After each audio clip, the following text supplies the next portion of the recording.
आरोह भाग 2 कक्षा 12वीं लेसन काले मेघा पानी दे। लेखक धर्मवीर भारती। पाठ के प्रश्नोत्तर। पहला प्रश्न है, लोगों ने लड़कों की टोली को मेंढक मंडली नाम किस आधार पर दिया? यह टोली अपने आप को इंद्रसेना कहकर क्यों बुलाती थी? तो इसका उत्तर होगा, इंद्रसेना या मेंढक मंडली ये दोनों ही नाम लड़कों की टोली के लिए प्रचलित हैं। ये दोनों नाम एक दूसरे के बिल्कुल विपरीत लगते हैं। जो लोग उनके नग्न स्वरूप शरीर, उनकी उछल कूद, उनके शोर शराबे और उनके कारण गली में होने वाले कीचड़ कौंधों से चिढ़ते थे, वे उन्हें मेंढक मंडली कहते थे। जब यह टोली अनावृष्टि दूर करने के लिए, अनावृष्टि होता है बारिश का ना होना, उसे दूर करने के लिए द्वार द्वार पर पानी मांगने जाती थी, तब उनका तर्क था कि वे इंद्र से पानी मांग रहे होते हैं। वे इंद्र को इसी रूप से पानी का अर्घ्य देंगे, तभी वह प्रसन्न होकर वर्षा करेंगे। इस कारण टोली अपने आप को इंद्रसेना कहकर बुलाती थी। दूसरा प्रश्न है, जीजी ने इंद्रसेना पर पानी फेंके जाने को किस तरह सही ठहराया? This one is very important. तो इसका उत्तर होगा, जीजी के अनुसार इंद्रसेना पर पानी फेंका जाना इसलिए सही है क्योंकि यह पानी की बर्बादी नहीं है, बल्कि इंद्र भगवान को अर्घ्य देना है। वे कहती हैं कि मनुष्य जो चीज़ पाना चाहता है, पहले उसे देना पड़ता है। इसी कारण दान को बड़ा माना जाता है। दूसरों के कल्याण के लिए दिया गया दान ही फल देता है और सच्चा त्याग तभी कहलाता है जब आप जिस वस्तु का दान कर रहे हो वह वस्तु आपके पास अधिक मात्रा में ना हो। इसे ही सही अर्थों में दान माना जाता है। मतलब कहने का ये था जीजी का कि हमें अगर सपोज करो किसी के पास बहुत धन दौलत है और वो दान करता है, तो वो असल में दान नहीं माने जाएगा। दान तो तब माना जाएगा जब इंसान के पास कोई चीज़ कम हो, किसी चीज़ का अभाव हो, फिर भी वो उसे दूसरों को देने के लिए तत्पर रहे। तीसरा प्रश्न है, पानी दे गुड़धानी दे। मेघों से पानी के साथ साथ गुड़धानी की मांग क्यों की जा रही है?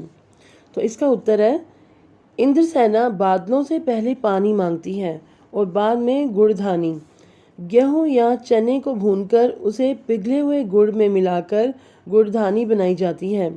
वर्षा होगी तभी गेहूँ, चने, ईख आदि की बुवाई होगी। इन सब के पैदा होने पर ही गुड़धानी बनेगी।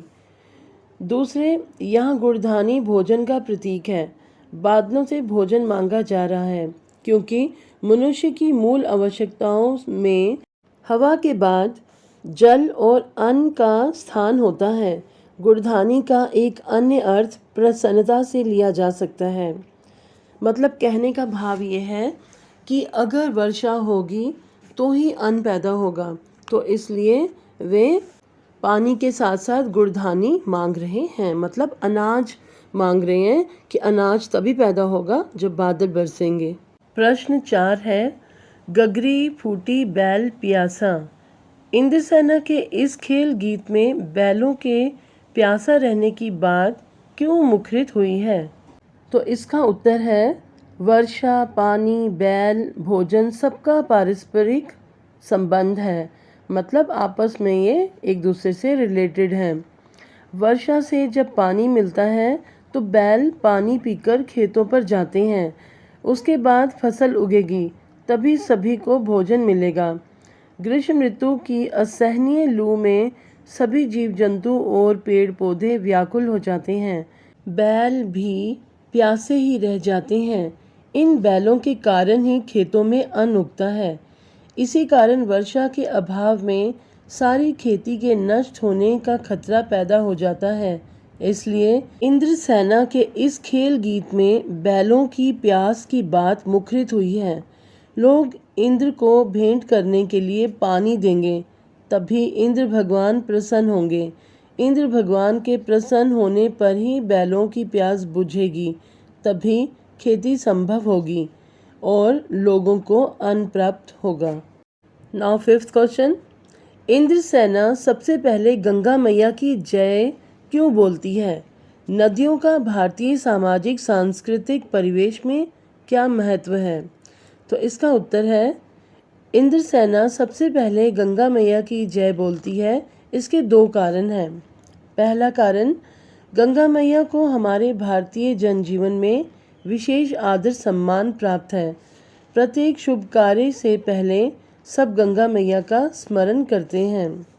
दूसरा, गंगा पवित्र जल का भंडार है। इंद्रसेना के सदस्य इंद्र से भी जल बरसाने की ही प्रार्थना करते हैं।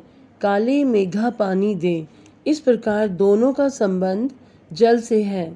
भारतीय सामाजिक सांस्कृतिक जीवन में नदियों को पूज्य माना जाता है तथा नदियों को माँ की मान्यता दी गई है। प्रमुख औद्योगिक बस्तियों, धार्मिक नगर आदि इन नदियों के तट पर ही बसे हुए हैं। नदियों को हमारे यहाँ मोक्षदायिनी माना गया है। नदियों में गंगा का स्थान सर्वोपरि है। 6 प्रश्न है, रिश्तों में हमारी भावना शक्ति का बंट जाना विश्वासों के जंगल में सत्य की राह खोजती हमारी बुद्धि की शक्ति को कमज़ोर करती है।